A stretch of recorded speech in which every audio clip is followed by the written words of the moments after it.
Պետք է մենք ավելի շատ քննարկենք, խոսենք իրանց ընտրակեղծիքների հարցը, որպեսզի ինքը ինչ որ սին օրակարգերով մեզ չկերակրի։ Մենք այսօր հավաքվել ենք, որ աջակցենք, ասենք, որ մենք ձեր կողքին ենք։ Հիմա մեր խնդրանքն է,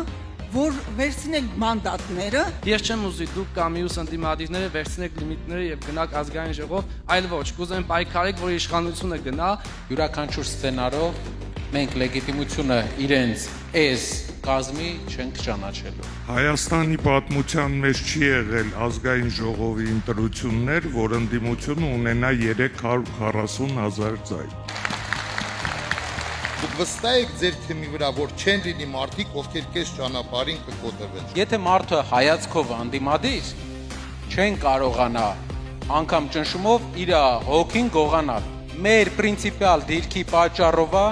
որ այսօր կանոնավորվածների 90%-ը մեր ուժի ներկայացուցիչներն են։ Դա մի բանից է, որ չեն կարող պայմանավորվեն մեր հետ։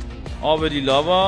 ճիշտ ձևով ընդդիմությունը մտնի ազգային ժողով, պայքարելով, ժողովրդի սիրտն էլ փոխվի,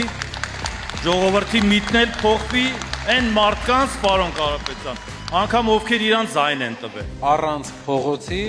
օրենսդիրն էլ չի կարա փոխի։ Դրա համար կարծում եմ համակեցություն է պետք։ Միակ ձև ունենք։ Եթե տնվոր չենք ստեղ,